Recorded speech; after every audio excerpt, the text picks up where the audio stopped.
thing? I shared it. So maybe we'll get one or two. Maybe. Well, maybe one or two people will be listening on a Saturday on a Thanksgiving weekend. I know. Hello, y'all. This is Linda Martin with the Safety Struggle, and as you can see, I have Mr. Redbeard with me, and I am so excited that he has said he's going to join me on this show, and we're just going to rap today.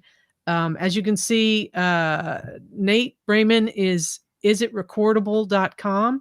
He's the guy that has posts that talks about, is this injury recordable or not? And you can correct me, Nate, if I get this wrong.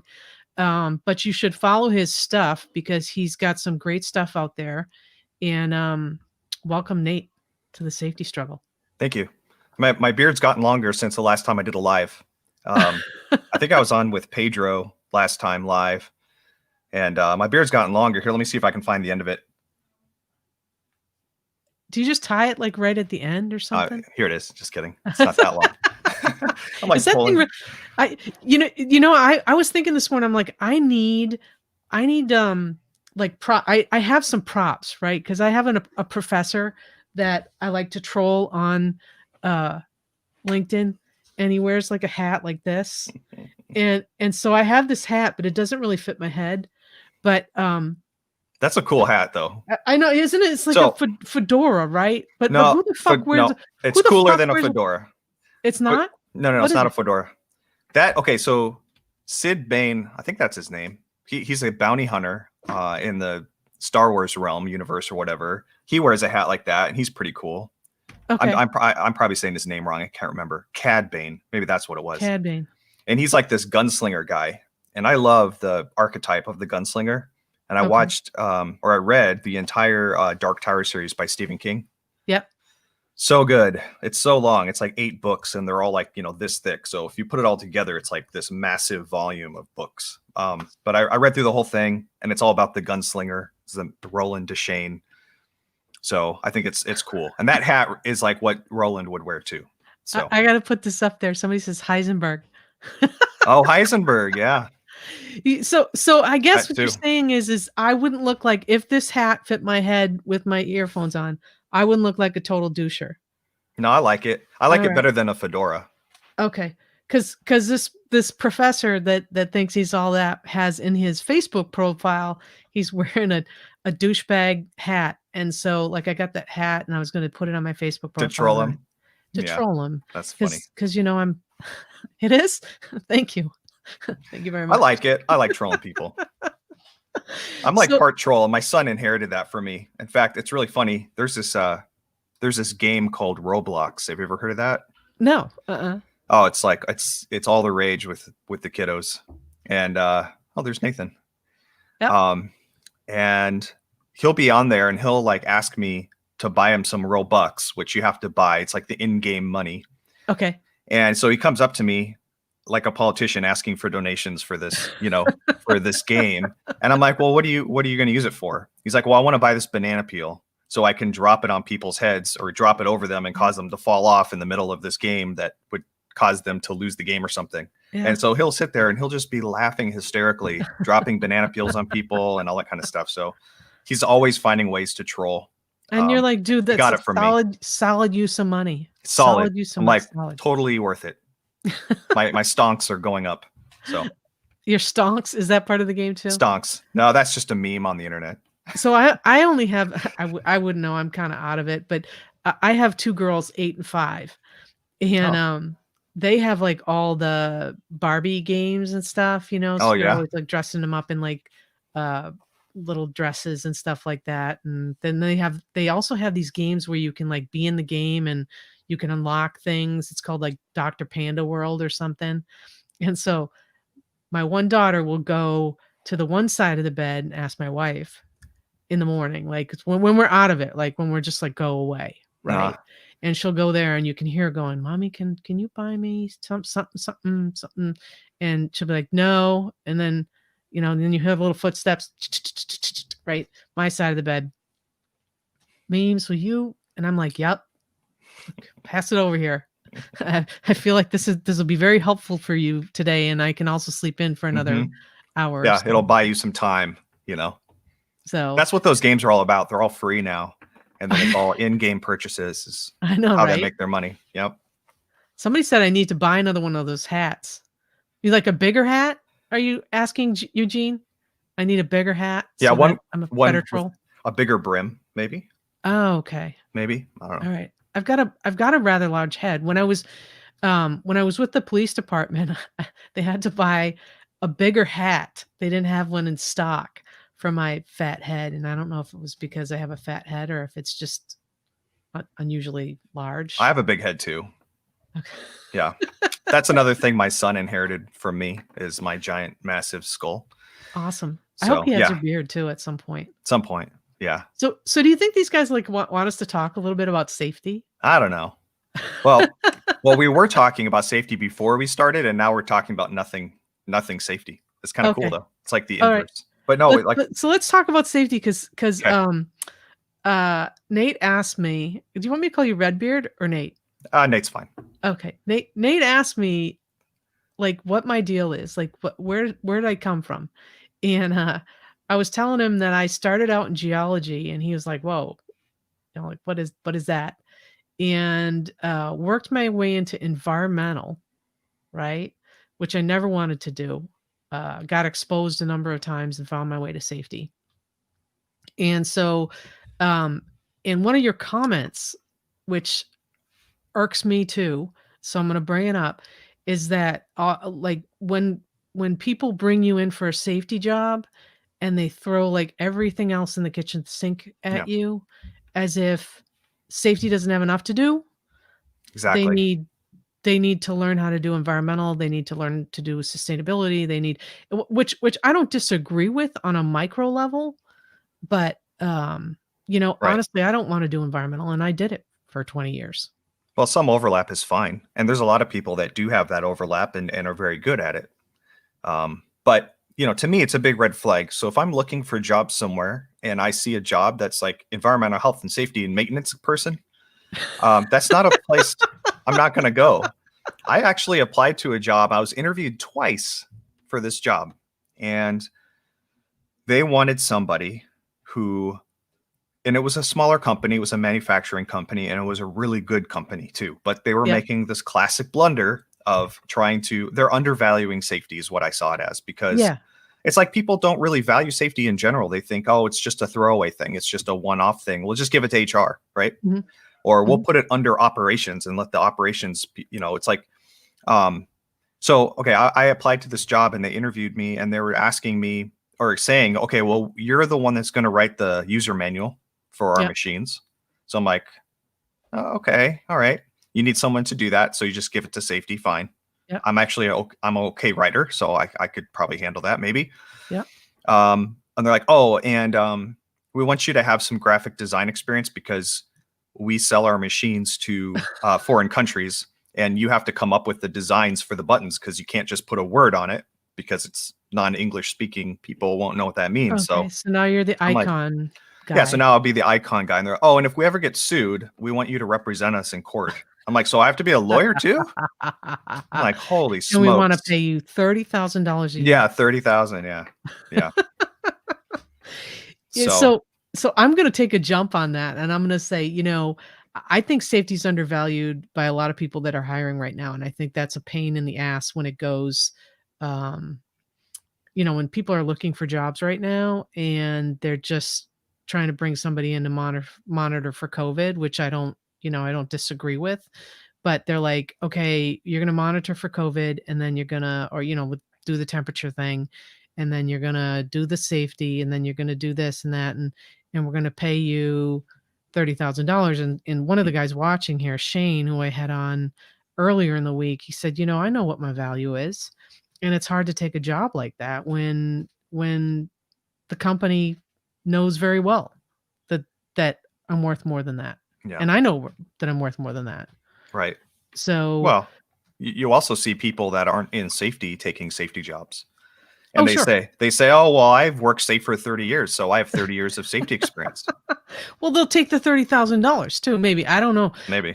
So I was looking the other day at a company I used to work for, and some of the people that had moved on because the company got sold. And I'm like, found this person. I'm going to say not male or female, but I found this person.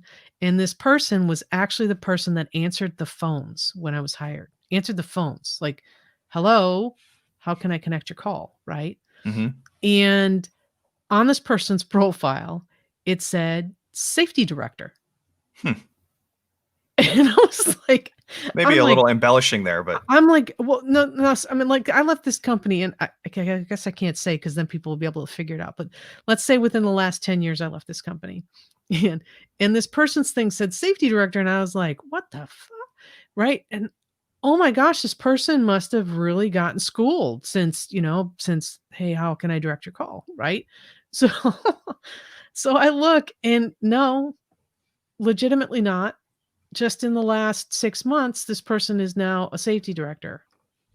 wow. It Wow, interesting. Yeah, and, here's the thing. I'm not somebody to say you can't, um, be a safety person just because Mhm. you don't have a degree, and I'm not somebody to say you can't be a safety person because you don't have 3 letters behind your name, because all that's bullshit, Yeah. okay? Um, but, you know, I mean, Yeah. at Well, least show some baseline interest mhm. other than I want a job now. Well, that's actually a good segue between kind of what we were talking about earlier. And I have this theory. It's called the lens of principle, the lens of practicality. And I think a big problem in various groups, various organizations, is that they're too much practical, right? They're like and what drives them practically, most organizations, is dollars, Money. money. And so if you're a company that is focused on the bottom line, then guess what? Everything else comes second to that. And you tend to neglect people. You tend to forget about the people part of it.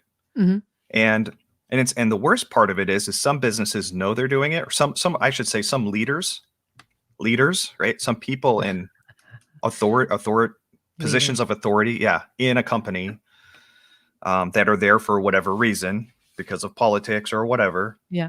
Uh, they know full well that they don't value people, that they're just there for the bottom line. But then they'll put on the facade of trying to look like, you know, that they care about people, or that people first.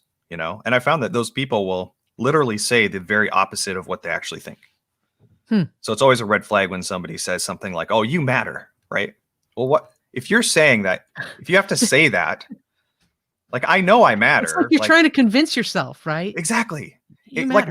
listen. If there's a castle, like, let's go back to the medieval times, and you have a castle, and there's a weakness in that castle wall, right? And then so what you do is you go out and you start building up that area, or you put more troops there to protect it when you're under Yeah. siege, right? That's telling everybody that that's the weak spot.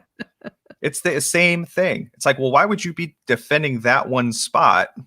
It may look completely the same, Yeah. but on the inside, they know that's a weak spot. And so when they build up extra troops around there, you're like, oh, I know that's a weak spot now. It's the same thing when somebody's trying. It's like they're trying to convince us of something that should be obvious. It's like, okay, that means it's not obvious to you. Right. And you are feeling guilty about it and trying to buffer that area somehow. It's like, "Don't look over here. Don't look It's wait, exactly. It's a look over tell. there." It's a tell. Yeah. So when people say weird things like that, it's like, that means it's probably not true. Oh, yeah, yeah. I mean, so how do I say this politically correctly? I'm very poor at doing this. So let's just say some organization comes out with a slogan, um, and that slogan uh, portrays certain people as being better than other people. Okay, the slogan Mhm. is, we protect the world, or I don't know. Let's just say that. And I feel like if you've got to say that about a certain designation or certain school or certain membership or whatever, that there's a weakness there, right? Mhm. And so my big thing is we need to correct the weaknesses. And right now we're in a really sweet spot of being able to maybe change the way young people think about the Yep. profession, how they think about their safety schooling, how they think about certification, how they think about being involved in a membership that gives you no value. Hmm. And I think we're there. I mean, that's just my opinion, right? Yeah. And I think that there's a weakness when we start to see 2 $14 million organizations fighting each other for market share that are Hmm. supposed to be nonprofit in our for to our advantage, right? I mean, these organizations are supposed to be to our advantage. So there's my pet peeve. Yeah. Well, have you ever seen the book or read the book The Sneetches by Dr. Seuss? Are you Uh, familiar with that one? Wait, you haven't seen my Sneetches? I don't Oh think my so. oh, Well, I the I Lorax is Dr. Seuss, right? I just did a So video on I shouldn't that. be surprised that you. Oh, okay. So I you're just familiar with Sneetches. I just did a video on the Well, Sneetches. it's a perfect analogy for what you're talking about, I think, It's about a how some people are better than others because they have a star on their belly. Yep, And honestly, it goes beyond. This is a human problem, really, because you see the same. Okay, so talking about false authority, yeah, which is essentially what it is. Okay, yeah, having letters after your name doesn't mean that you're right about anything, right? That would be the appeal to authority fallacy, right? It's a logical mhm, fallacy. Just because you're a vice president, just because you have a CSP, just because I have a master's degree, I don't even put the letters behind my name because who yeah, cares? It doesn't yeah, matter because I think this is one of my things is that I think ideas should lead people, yes, right? Not people should lead people. People are terrible at leading people, but what we do is we build up these hierarchies. And I'm not necessarily against hierarchy per se, because there is an application for it. There are certain situations where it makes sense. So I'm not just railing against the idea of hierarchy. yeah, But what happens in an organization, and an organization is the way an organization is going to work the best is when you have trust, transparency, communication, and good relationships. right, Because it's an organization of people. And um, when you have these rigid hierarchies, you end up putting people into positions and then there's too much value added to the letters behind their name. yeah, And then or they the just position have, they're given. yes, exactly. And they end up just being a dictator where it's like, well, what I say goes and I don't care about what the best idea is. And it corrupts that's what corruption is when people suppose they have some sort of false authority over others. Right, And really what a true leader is in my book is somebody who basically can identify the best ideas. They don't care if it comes from them or someone else. right, It could come from, a man walking by in the street who makes a suggestion. It could come from the janitor. It could come from a temp worker. It could come from the mail guy. It yeah, could come from anywhere. It doesn't matter. But once they see that good idea, they get behind and they push it. And they encourage everyone else to get behind that good idea and push it. It's not right, about me and me making decisions. And I think that's what hierarchies end up doing yeah, in some cases is you end up getting people in these power positions. And then what happens? Well, now people want to hold on to that power. And that's where yeah, politics comes into play. So you get these people who gatekeep information. They're not transparent. You can't trust them. They're sneaking around in the shadows, like Lord of the Rings. So think about like J.R. Tolkien. He wrote the Lord of the Rings, and he made this ring of power. And it's interesting because it's called the Ring of Power, but it doesn't really give you power, right, except what does it do when you put it on?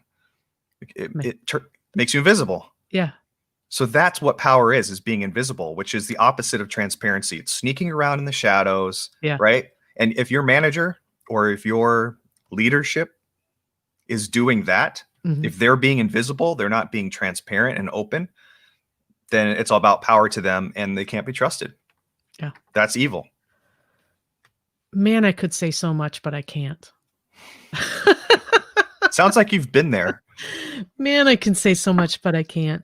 Um, you know, I wanna circle back to the Sneetches because that was perfect. Look, that goes to show that you guys aren't know that, Nate and I aren't sneaking around in the background talking shit about people, and this is the first time we've ever met. Yep. I did a video before I got live about the Sneetches. And I got some other analogies coming out too, but the Sneetch is 100%, right? Somebody comes in, he's making $10 every time he takes a star off a belly or puts a star on a belly. And at the end of it, what comes out is that everybody's pretty much the same because they can't tell from each other from the other person, right? Yep. Um, and and this is like a 70s book, right? I mean, obviously, Old. Dr. Seuss was before his time, and please just go look up the video and see if you agree with it. It's somewhere on my page. But Michael Baim just put in a The Butter Battle is also a great analogy book for this conversation. Butter Battle. Totally agree. The Butter Battle was written by Dr. Seuss back in the day, and it was written about nuclear war. I mean, I think that was the premise of it. But I just put out another video about Thanksgiving, and at the end I said coming soon. And my next analogy, Michael, is the butter battle. And we have two organizations in safety that I think we could be able to relate the butter battle to: butter side up or butter side down, right? And if you don't eat your toast butter side up, then I'm going to annihilate you. And if you eat it butter side down, then the other side's going to annihilate you. And so totally, yes, the ukes and the zooks. Michael, you're next on this show, buddy. I got to tell you. So I love I love a good analogy, right? And I Me love too. the Lord of the Rings analogy as well.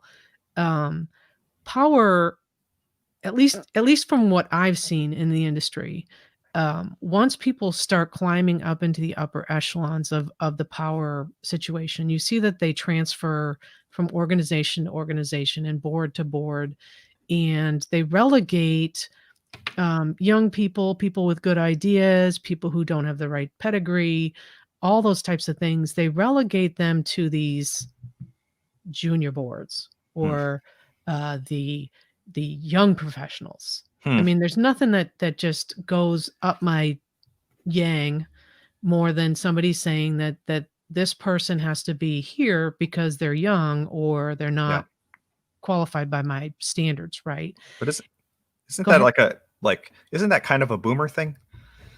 And Yeah, I it could say, be a boomer thing, yeah. well, that's the thing. Like, so my dad is an engineer and a boomer. Okay. And so I like to rag on engineer boomers the most because I grew up with one and I love my dad. Like, we go hunting together, we have a good relationship. But there are things that I see and I'm just like, holy crap. Like, really? And like, one of the things he does to this day, so we didn't do Thanksgiving at his house this year because normally we have this big shindig, and it was canceled this year, obviously. But typically the way it works is like all of my aunts and uncles, all boomers who I love. Yeah. Right. So I'm Ain't not nothing wrong. There's nothing wrong with boomers, right? Right, I'm not like right on trying the to be cusp hateful. of being a boomer. Yeah, so I'm not trying to be hateful or judgmental or whatever. All I'm making is observations. And they always have the kids table. I'm 37 years old. And I'm like sitting over here at the kids table. I'm like, what is this? It's weird. It's so like they always have this thing, like they like to set people aside, like because of age, Yeah. And then another thing I noticed was all about job titles. Like boomers love their job titles. They love it. VP of this and oh senior God. VP of that. Like I talked to my dad and I'm like talking to him about this job or whatever. And he goes, oh, well, that job title will be really good. And I'm like, really? Wow. Like, I don't know. I think that's a older person thing is your title. It's like this idea of having a title. Yeah. And I don't think the younger generations, like to what you said earlier, I think there's a good opportunity to try to focus on the youth. I think we're going to get a lot further focusing on the younger up and coming safety people versus trying to deal with these older people who most of them didn't even come from a safety background. They just kind of like by osmosis ended up in safety and they have their own ideas. Yep. And I deal with a lot of engineers and they're the worst because they think they know everything. And, they treat everyone like a robot and like they like lack humanity. Like my dad is a boomer who was an engineer and engineers, and he'll admit this. Yeah. He'll say like for him, it took him a long time to learn that what he does affects people. It's like that self-awareness is lacking in engineers sometimes. Not all engineers, I throw that out there, but Yeah, I don't know, something about the job titles and like this idea of this really rigid hierarchy and having control over others. And I think that's starting to go away. Yeah. And when people get older, they have their crystalline intelligence increases. It gets harder. That's why they say you can't teach an old dog new tricks, Yeah. because it's less common for an older person to continue learning. They tend to sink back into what worked for them for their entire careers. And so when you're younger, you have a greater fluid intelligence, and Mhm. that goes down over time, and your crystalline intelligence goes up over time. And so I think we're going to have a lot more, I don't know, a lot more. It's going to be a lot more effective to focus on the youth and work on somebody who can actually learn and be molded and is open to ideas and that sort of thing, rather than a bunch of old stinky codgers who just need to get out of the way. Well, you took the words right out of my mouth, right?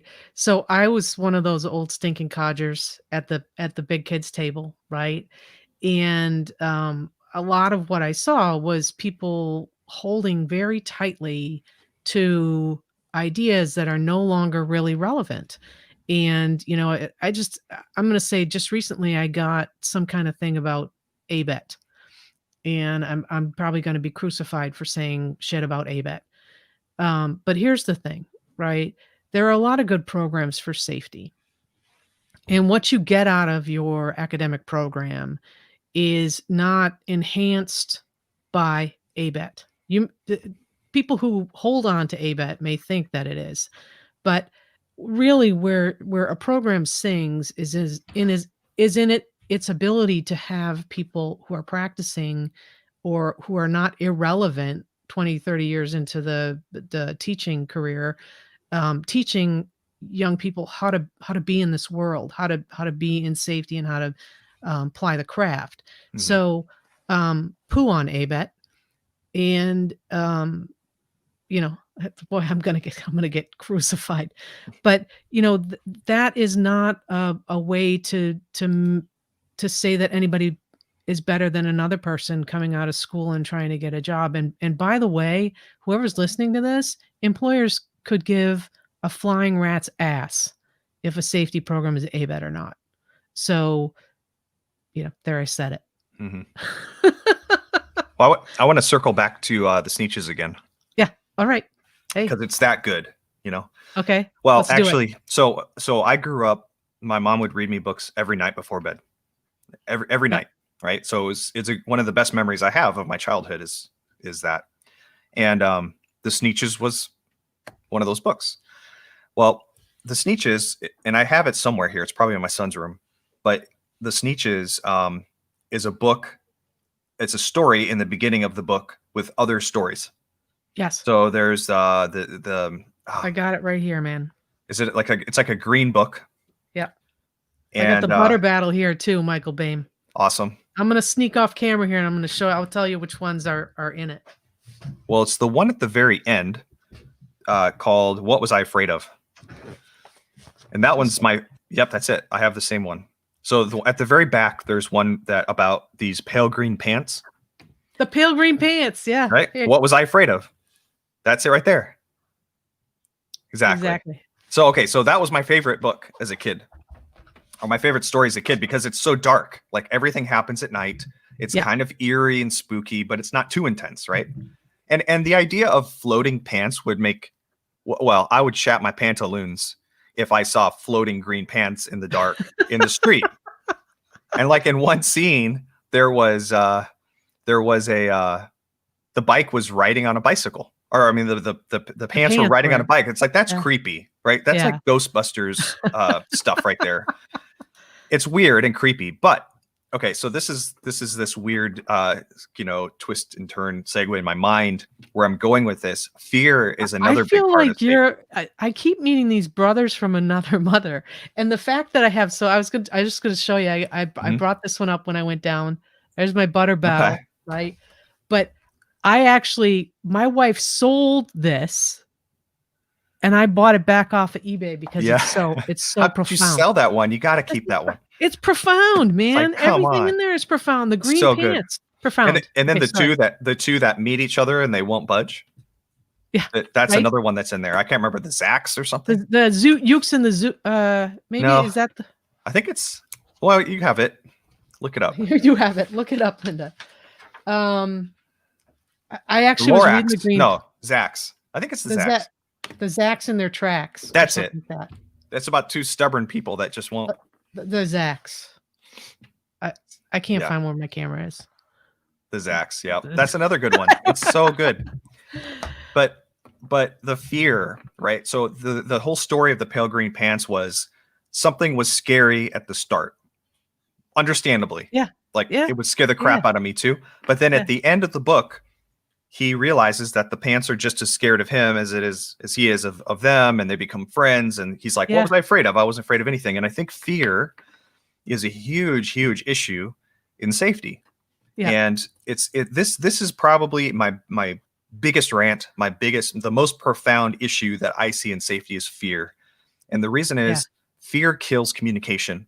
Yeah. And in safety, it's all about learning, right? Because if Yep. you're a safety director, safety manager, safety supervisor, safety specialist, safety coordinator, whatever your job title is, if your goal in safety is to prevent injuries, Yep. you can't do that unless you learn about the problems that are going on in the workplace. So fundamentally, that's what a safety professional is all about. It's learning and then eliminating hazards so that people Yep. don't get hurt. Yep. And you can't learn if you don't have communication. And the biggest barrier to communication is fear, right? If employees are afraid to tell you what's going on, then they won't communicate, you won't learn, and then more people will get hurt. Right. And I make a point. Another big thing about fear that I wanted to share real quick is it's like the story of the Knights of the Round Table. It's another really good symbolic story. They went out.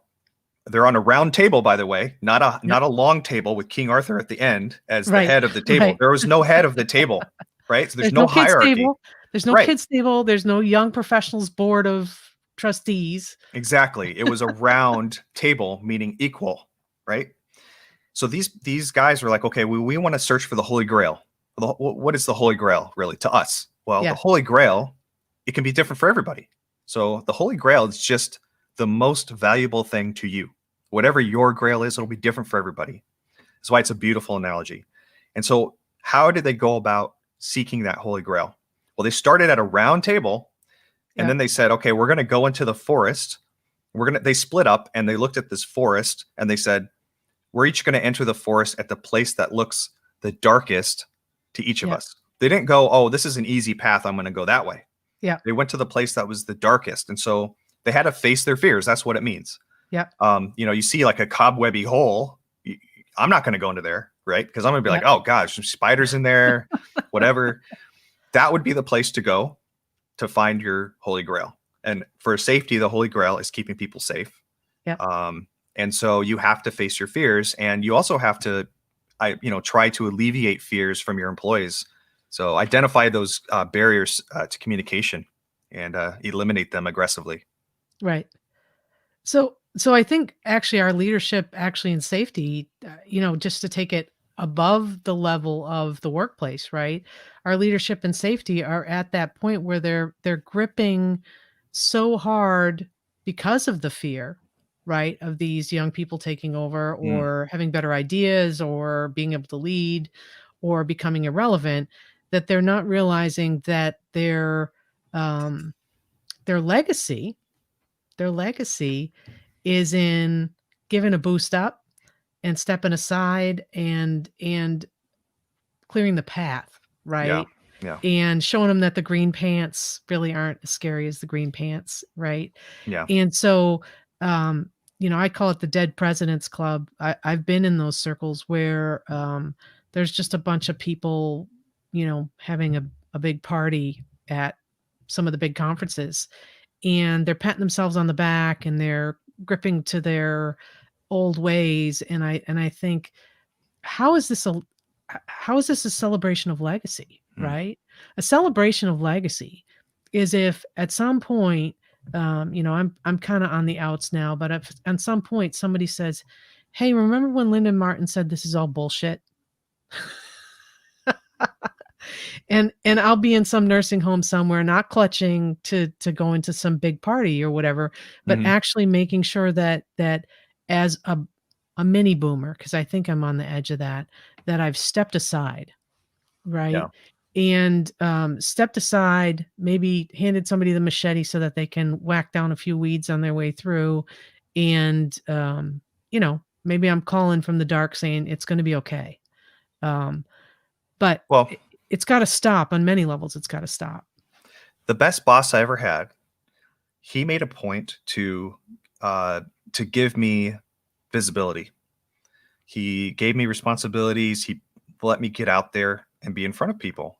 And he didn't do it because he was afraid I was going to somehow show him up. He didn't worry about that. He was there to lift me up and to that's one of the reasons he was such a good boss, right? Mhm. In contrast, the worst boss I ever had, did the exact opposite. Anything that I had that was visible, he would take for himself, and then in the background be taking my name off of projects I was on, and just trying to make it so that I wasn't as visible. And so it kind of plays to the point that you were just making, is a good boss isn't about themselves. And I think there's a lot of fear there, and I think a boss, somebody who understands value, um, they don't really, it's so the bad boss also likes to make like large quantities of work, like just create stuff. It's almost like Right. digging holes so you can fill them back in, you know? And it's Yep. like, look at all the work we did. We Yep. dug the same hole 27 times and we filled it back in, but there's no progress, right? Yeah. It's just a hole that's filled in. Doesn't matter how many times you dug it. Yeah. But uh, for the optics, right, you can say, oh, look what all we did. We can Yeah. write it in a report and say we've done all this stuff. But in the end of the day, nothing really changed. And Right. so the people that are like that are insecure. They're doing that because they fear that they're going to be seen as somebody who is not adding value, right? So they pad Mhm. it, they put this fluff. It's like this veneer or facade of, look at all the stuff I'm doing. Mhm. But really, not much is going on. And those same people are afraid of being shown up by like someone like me, right? So I'm Mhm. just there giving good ideas, and I'm earning people's respect and building relationships and doing all the things that I can to try to share, encourage others, support others, lift burdens off of people the best I can, like what I do with isitrecordable.com, right? People can just ask the question and get an answer with citations to the OSHA site, so they don't have to go dig it up themselves. It just, Right. I learned that if you people love you if you relieve them of some effort, right? If you relieve them of a burden, Right. but they hate you if you add more to their plate. They're just like, son of a bitch, like they hate you for that. And it's interesting because I was just thinking about this recently, and I'm kind of rambling here, but No, go uh, ahead, please. I yeah, I was like, why do people hate it so much when you give them work? Because especially if you're getting a salary, it's like it doesn't really matter. I mean, I guess if you're busy, I'm just trying to think through it, but your time is limited, right? Mhm. I think fundamentally people feel this way. So you have X amount of time for your whole life. Your whole life could be measured in hours and minutes. And if somebody comes in with some bullshit and it's taking up your minutes where you feel like you could better allocate those to other things, it's literally taking your life away or part of your life. Yeah. And it's if somebody goes around just wasting time Mhm. all the time to people literally feel like they're getting their piece of their life they'll never get back again wasted. So it's a big deal. And Mhm. so I'm always trying to be really careful. Like even when I send an email, one of the worst things that drive me nuts is when somebody sends an email and it's so long and there's like 15 fucking attachments. Right. And like, what do I do with it? You expect Break me it to, on down, yeah, bitch. expect me to Break it sit here. down. Exactly. Yeah. It's like, if you can't speak simply, Yeah. this is something I learned in college from my professors, because I've had good professors and bad ones. But if you can't break it down and explain something simply, Yeah. you're either not good enough to teach it to someone else, or Yep. you're doing it on purpose to make yourself look good or smarter, or putting yourself above someone else. And either way is bad if you're a teacher. You shouldn't be doing Mhm. either of those things. Mhm. Like when I learned calculus at Iowa State University, the first time I took calc, I had dropped out. So I'm like, oh, this is awful. Right. And the second, I failed calc 3 times and then they you let did, me comp it out. So, really, yeah. it's tough. And Yeah. it takes a lot of algebra. You have to catch back up, brush up on all your algebra and everything. Well, the second time I took calc, because I had to take it, I got 100%. Like I didn't miss a single point. Well, I took just some extra credit to offset the Yeah. points I lost, but the difference was the teacher. The teacher was literally just breaking things down, explaining them simply, Yeah. right? Yeah. And that was versus the other one that didn't give a crap and just wanted to look smart to everybody, right? There's a big Mhm. difference. So And you're dumb. And you're dumb. You don't yeah, get it, you're you're dumb. lesser than me. Yep. That's, and Well, that's just not, we don't need that kind of stuff. That's not y good for anybody. so coming from the academic world, because that's where I sit now, I my professional practice has been relegated to assisting other companies and doing, uh, some consulting work, but I do a lot of academic stuff, and, I see a lot of academics that that's all they really wanna do is talk about the stuff that they're interested in, and Mhm. that's not really helpful to, um, the learner. It's not Right. helpful to giving Using people what they lingo, need.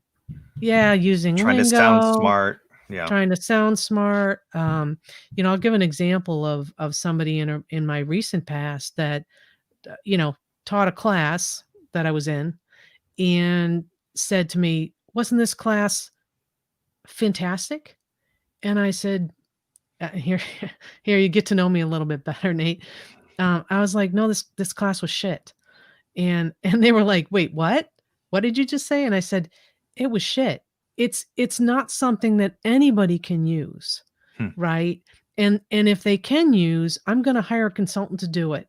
And they can flip to the front, the executive summary, and they can flip to the conclusions. And if there's anything in there that I need to know, I can dig it out. Mhm. But other than that, I've taken a whole class that's wasted a ton of my time Yeah. and has not been applicable to my dissertation research. Yeah. That'll help people narrow it down a little bit. Yeah. But but I feel like that was you teach what you most want people to know or most want people to think Hmm. that you're an expert in, and it's Mhm. not always what people need to know in order to be a good professional Yeah. Well, safety person. that's the thing is, I would take somebody who's a good communicator in safety to be a safety person, safety professional, over somebody who had a CSB, over somebody who couldn't communicate, obviously. Mhm. Because I feel like with some basic principles, anybody could do it, right? Yeah. Really. But, and obviously experience helps a lot. I don't want to downplay, having qualifications per se or having experience, but somebody could have the most experience and be the best qualified if they can't communicate things and all they're doing is going around and overcomplicating all their messages and people just blow them off and dislike them. Mhm. They're going to do more harm than good. It's like, oh, I'm a CSP and I'm going to overwhelm you with my knowledge and of technical expertise and all that crap. It's like look, there's a reason why certain politicians are more popular than others, right? Yep. And it mostly has to, I mean, there's the fundamental principles and differences of beliefs and things like that. But the best politicians, the ones who are the most successful, speak at a fifth grade level. Yeah. It's communication, Yeah. right? If you're asking for something, I'm just going to throw this out there. If you're asking for something in the form of email, put the request first. Don't like explain everything, right? Like, don't go on for like wax eloquently for like 20 minutes Yeah. sounding professional and saying all these things that are irrelevant. Like, even though, because you think it sounds good, Yeah. people are busy. You're going to send them an email, get to the point, write what you're going to say, what you need from them. Hey, I need this, this, and this. And then you can go on and say, oh, and by the way, the reason is this, this, this, and then if they're Yeah, and then if interested, they they can wanna read the read rest. through that, they can, Yes, right? exactly. Well, that is a basic thing Mhm. that a lot of people don't do. And it would make a big, big difference, I think. And safety professionals need to get better at communicating. Everybody does, not just safety Yeah. professionals. And Oh, it's everybody, right? And yeah, it should be part of professional development, absolutely. And I it think. isn't. And it And isn't. and it isn't, right? I mean, we'll have communication as part of blueprints for exams, but, people they don't even know how to communicate well enough to write a question on Mm, communication, right? So there's that, and I've talked a little bit on other shows about, okay, so you think A-bit's shit. Okay, that's an opinion, right? I mean, I think, it's nice that you wanna up your game and check the boxes and do all that kinda stuff, but I'd rather have somebody as Michael, Bame says here, I don't think anyone should teach, you should facilitate curiosity, right? Yeah. And so I'd rather not be checking boxes. I'd rather be running scenarios or teaching people to communicate. And one of the things that I've said on these other shows is before I teach people the blah blah blah blah confined space, blah blah blah, here are the conditions, blah Mhm. blah. But before I teach them anything, I would rather have them take their electives in communication and I had speech making when I was in my geology program for whatever reason, Mhm. but I think all of those things, if you learn how to be a person, if you learn how to be in this world, especially as a young person, getting a bachelor's degree, if you learn how to be in this world first, and then, right? And then when you're thinking with your heart and your mind, then you can put technical stuff on top Mhm. and it will sing. Yeah, Just that's my like opinion.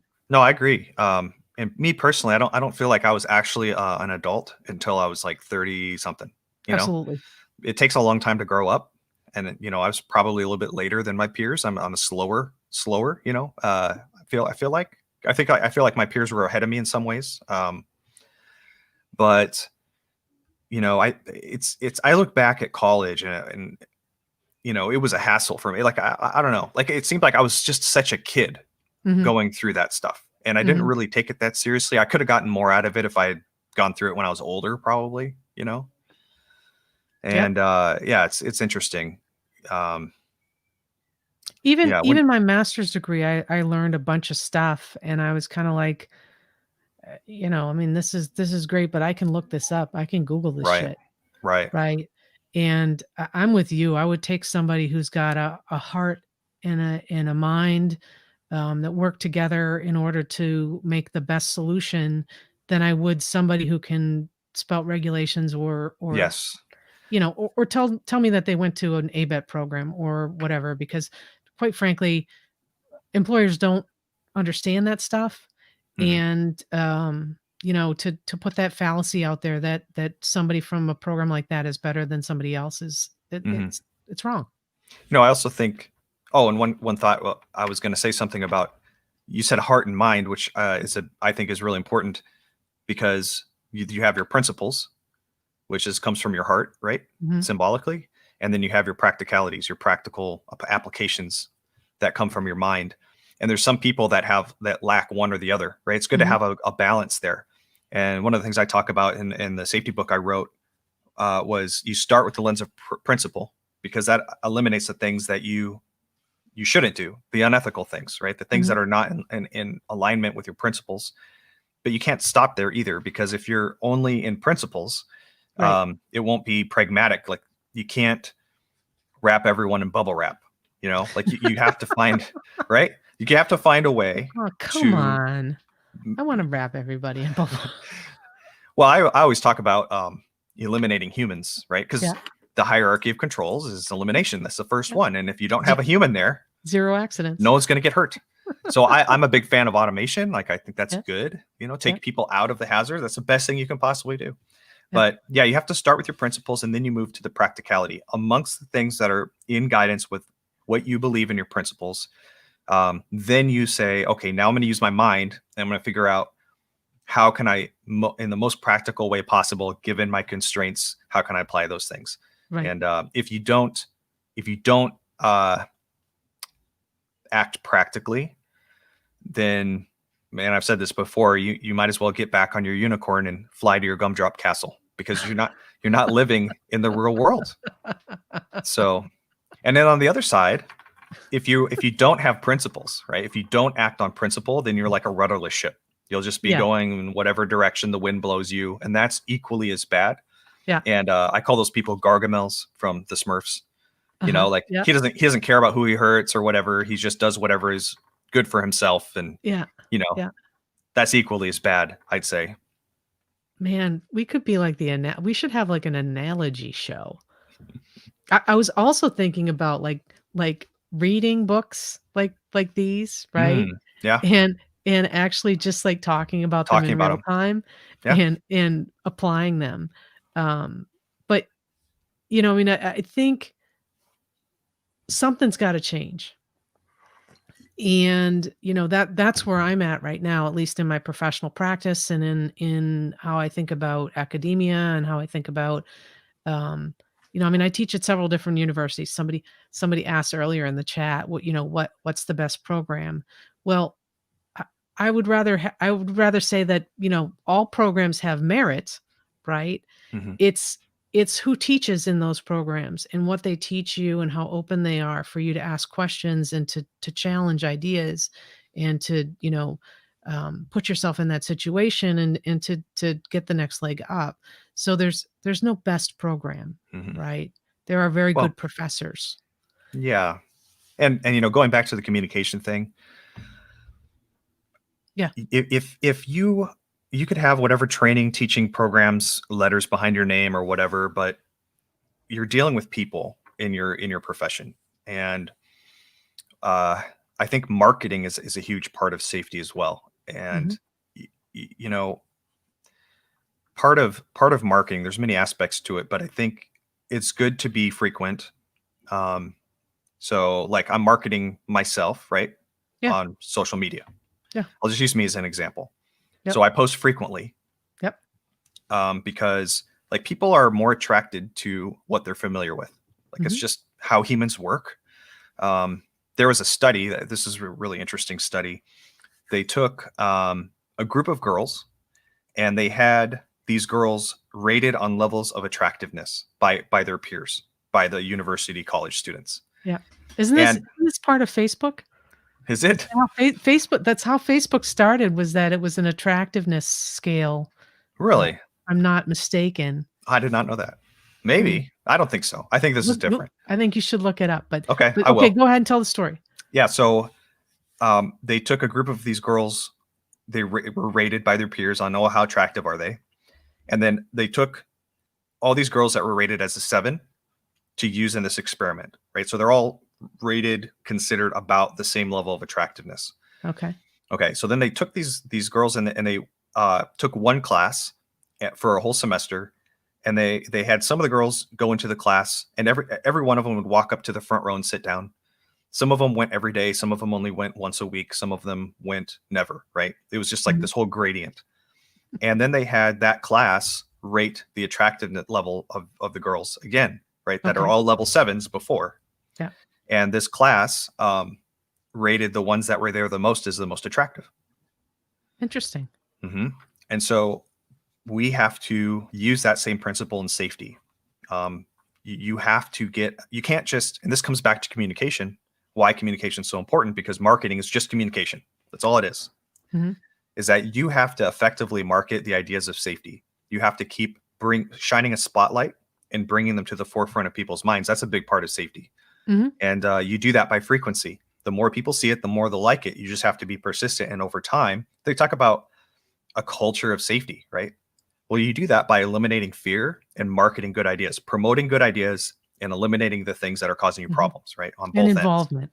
I would say I would put engagement in there because I think Yes.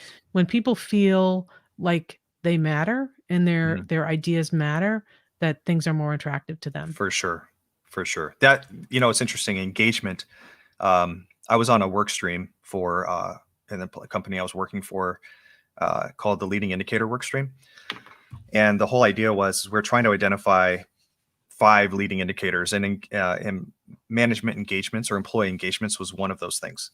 And for the longest time, I was really big on engagement, and I still am. I still think it's really good. But somebody made a point. They said, "Well, what if it's a crappy person engaging? It's going to be the opposite, you know." And I'm like, you know what? That's a good point. Like, what if the worst supervisor I ever had, Yeah. he's engaging people all the time, Yeah. but people hate it. I was like, Yeah. okay, yeah, that's a good point. So quality engagement. I always Yes, quality add that engagement. Yeah. quality. Yeah, Mhm. Well, you weed out the people, hopefully you can weed out the people that aren't doing quality engagement, right? Or the exactly. group does, right? Because if you start building, just jump back to culture, right? I really hate the word culture because I think it's thrown out there by a bunch of safety people, and some people don't really, I mean, first of all, there's a million different ways the culture can come across and be described and defined and etc.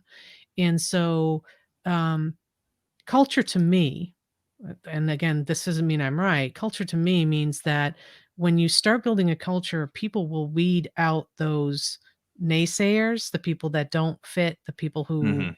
uh, or or they will begin to change the hearts and minds of those people to become Yeah. part of the positive energy.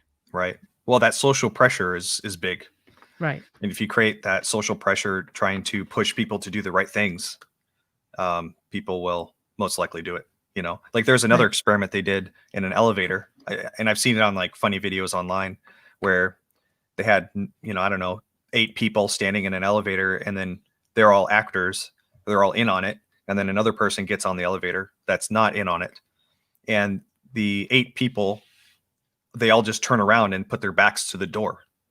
They just turn around in the elevator, and the person that's like, they're like, and they would turn around. They Yep. would do it too because Yep. everyone else is doing it, you know? Yeah. Same thing with another experiment I saw was there was a picture of a dog, or like a picture up on the wall on a projector of a dog. And then they took the picture down, and then they went around the room, like 20 people, and they started, and all 19 people are in on it. And the last person is not in on it. Right. And they go around and they say, what was that a picture of? And it was obviously a dog. Right. But then everyone says, oh, it was a cat. And then the next person says it was a cat. It was a cat. It was a cat, all the way around. And the last person is not, in on it. And they're just like, it was a cat. Like, that social pressure is really strong. It's real. Right. And then the other thing I would say about engagements is, and I call it the church of counting things. Yeah. And it's Okay. like and especially with engineers, this is another issue I have with engineers, is that they want to quantify everything. Mhm. And it's like, my God. And so with engagements, they're like, well, we should set a goal for how many engagements we need to Yeah. have. Right. Yeah. Well, gosh, It's like the BBS cards, right? man, Have you yeah, where have you turned in your three behavioral uh observations this week? It's like no, it's not going to no. be quality if you're just mandating it. It has to Yeah. be voluntary. And then you get buy-in. And then what you can do is you can look and see how it's going, right? And see how it's impacting the number of injuries you've had. And the things you're doing upstream, the inputs you're putting into your system, will have an ultimate, hopefully positive effect downstream. Yeah. And so it comes to the church of counting things and setting our goals more carefully and safety. Like that's Yeah. another rant I have is it's like, I think Deming, this is a quote from Deming that said, a measure that becomes a goal ceases being a good measure. Mhm. So you have your Mhm. incident rates, and let's say you set a goal. It's like, well, we're at a 1.5, we want to be to a 1.25 or whatever. Well, guess what? If you're now incentivizing people to not report, and that goes against what is the number one goal of safety? It's learning, right? Right. People are afraid to report because they're going to ruin the goal, or they're going to lose their incentives, or their boss is going to get yelled at, or they're going to get in trouble, or even if there isn't anything directly punitive, just it could be an agonizing process where you have to fill out all these papers or talk to the safety manager, meet with the president, like all this Mhm. stuff they do, just dissuades communication. And that's one of the things that drives me nuts. Right. Yeah. Right. You're essentially marketing that you don't want people to report to you. Yeah. And I agree with that, right? How do you get 0 incidents? Don't get me started on zero. Yeah, That's for another day, but, how do you get 0 incidents, right? yeah, You tell people that you need 0 incidents, right? yeah, And then you penalize them, um, either whether it's, some kind of process that they have to go through, yeah, or you penalize them monetarily, or you penalize them just by shaming them to death, and then you get 0 incidents. yes, And so, exactly. we could go on about that another day. We've run up against an hour, and people have actually stayed with us through the Sneetches and the Green Pants And Lord of the Rings, and the Lord of the Rings and Gargamel we hit from the Star Wars too. Star Wars, the Smurfs, my non-fedora hat. I gotta get a Yeah. bigger hat apparently. Um, but I'm actually gonna cut it at an hour because, Nate, I told you I wouldn't keep you more than an hour, and I actually wanna have you back. If you'll Well, come back and just sure. keep rapping with me like that. I hope people enjoyed the conversation. If you did, let us know about it. And, you know, I gotta My say, you're lovely. Thanks, Linda. I appreciate it. I enjoyed it. I enjoyed it. Michael down there coming in hot with a Yep, great quote, one of my all-time favorites. Not everything that is counted counts, and not yep, everything that counts, or what? How'd it go? Everything that counted counts, and everything that counts should be counted. yeah. I'm surprised that Michael Bain is chiming in here. I asked him to come on um, the show, and I think I'm gonna get him on the show shortly now that he's popped his little head up. Nope, now you done it, Um, Michael. I'm coming after him. Well, Um, there's an anxiety with coming on a live stream, yeah, and it's not so bad. It's kind of like doing a speech. It's like the anticipation of it gets to yeah. people. Hey, Michael, and Mikkel, Mikkel. I know. Oh, People are just a lot of people here. a lot of really good people here. Yeah. So there is anxiety, okay? And one of the things that I've learned, because I didn't come to this podcast thing willingly. Hmm. Really. Really. I No, mean, you you have you to made push yourself to it, don't you? you have to push yourself to it. And People don't see that though. yeah, but what I've learned is we're just two people, and we're just talking about, like if we sat down at a conference, which I'll never go to again, but if we sat down at a coffee table or whatever and we just shut the shit, this is what it's about, right? I truly want to know what people think, Hmm. and I truly want to know what's going to make us go to the next level, because you know again, and I know I say this every show and people get pissed at me, but I'm not the future of safety. I'm not. I'm somebody who's hopefully telling a cautionary tale of, let's prep ourselves for the future of safety. Let's prep ourselves for the future of leadership. And in order to do that, we need to move some people out of the way. Hmm. And the only way that I can see to do that responsibly and to leave a legacy of my own is to get the word out there. And Hmm. so I push myself to do things like this, um, in order to bring people like you and your ideas to light. Um, and I really mean that. I really mean that you have been a fantastic guest. Well, thank you. So Well, and thank I would encourage Michael and others to be accepting if Linda invites you on. It's normal to get some sort of anxiety before it, and I've done a lot of these, and it always hits me too. I'm always like, oh, whew, here it goes. Here, it's coming up. yeah, It just happens. And I gave a speech one time in the UK in front of the third largest power transmission distribution, or no, actually, yeah, T&D company in the UK, and one of the other speakers was an actress, and she had this whole act should go up, and it was like this. It was really well done, but it was safety focused. It was pretty amazing, and I got to eat dinner with her and everyone else, and my wife was there, and I asked her. I said, "Do you get nervous before you do this?" And this is a famous, British actress, hmm and she goes, "Yeah, I get nervous every single time." yeah, So just know that that's normal, right? Don't let yeah, that scare you away from doing. Never let fear be the decision maker for you, right? yeah, Remember the Knights of the Round Table, right? yeah. The things that you fear the most will lead you to the Holy Grail. So if you're afraid of something, that means you should do it. So anyway, I just want to throw that out there as my little PSA. If Linda invites you, just do it. Don't be afraid. Just do it. And when I invite Nate on to read stories with me and deconstruct the green pants, because I feel like we really just did not give the green pants. It was good. It was a good synopsis, but we Hmm. didn't give like just enough oomph to that. And We there's should so just many good read it. stories. You Just guys, okay, I'm gonna try this. Go on, find this book, and on the reading list is also The Butter Battle, and but from Michael Bain there, who beat me to the punch. And I just want to tell you that we got another live stream tomorrow at noon. I'm not going to tell you the guest because I guess I don't know yet who the guest is going to be. So if you want to stick your hand up and send me an email, go ahead and do that.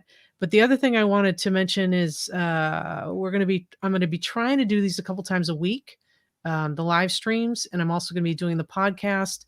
And something I thought up today, which I'm sure you're all going to think is hokey, but I'm going to do Doc Martin's favorite things for Christmas, say for the safety professional. And so if you have ideas on what are some fantastic things for your safety program that you either buy for your employees or you think are the best safety glasses or whatever, go to your email, type in the Lorax at safetystruggle.com and tell me about your favorite things, and I'll try to feature some of those things on some of these live streams for the Christmas season. So Nate Brayman, Redbeard, you're amazing. Please be my brother. I accept. You accept. I accept. Awesome. And everybody else out there, thanks for listening. This has been the Safety Struggle with Nate Brayman, Redbeard. Go to isitrecordable.com and actually go and look at some of his posts that he makes online, because he makes some wonderful posts, and you should follow him. So thanks a lot and have a great day. Thanks, Linda. Thanks, everybody. Thank you.